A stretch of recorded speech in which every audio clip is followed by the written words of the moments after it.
Pakita ng mainit na suporta ng Cagayan Police Provincial Office, personal na dumalo si Police Colonel Mardito Jangulwan, Provincial Director, sa unang araw ng Retold Community Support Program Barangay Serbisyo Caravan na isinagawa sa bayan ng Rizal, Cagayan noong ika-4 ng Nobyembre taong kasalukuyan. Pinangunahan ng Department of Interior and Local Government Cagayan ang nasabing aktibidad katuwang ng iba't ibang ahensya ng pamahalaan na naglalayong ihatid ang mga pangunahing serbisyo ng gobyerno sa mga mamamayan, lalong-lalo na ang mga kababayan nating nasa malalayong barangay o mga nakapaloob, geographically isolated and disadvantaged areas. Dumalo sa caravan sina Honorable Jamaila Dennis B. Ruma, Municipal Mayor ng Rizal, Cagayan, at iba pang opisyal ng lokal na pamahalaan. Nagsilbing unang mga benepisyaryo ng programa ang mga residente ng Barangay Duyon sa Umaga at Barangay Iluru Norte.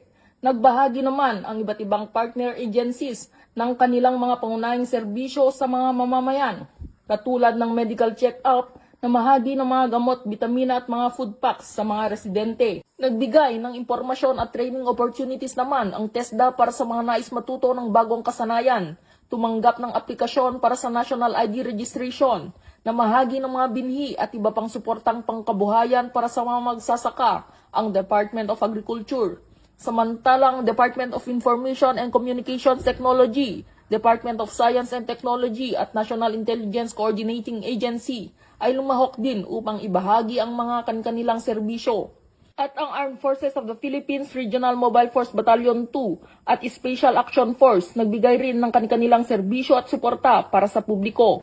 Sa kanyang pagkikibahagi, pinahayag ni Police Colonel Anguluan ang buong suporta ng Cagayan Police Provincial Office sa mga inisyatibong naglalayong palakasin ang ugnayan ng pamahalaan at ng komunidad, partikular sa pagsusulong sa kapayapaan, kaayusan at kaunlaran sa mga liblib na lugar. Ang Barangay Serbisyo Caravan ay nagpapatuloy hanggang ika-6 ng Nobyembre taong kasalukuyan sa iba pang target barangays ng Rizal, Cagayan. Sa pamamagitan ng programang ito, muling pinatunayan ng kapulisan na ang bagong PNP ay may serbisyong mabilis, tapat at nararamdaman tungo sa ligtas na bagong Pilipinas. Dito sa Lambak ng Cagayan, ako ang inyong PNN correspondent, Patrolwoman Ledesma, alagad ng batas, taga-taguyod ng Balitang Pulis.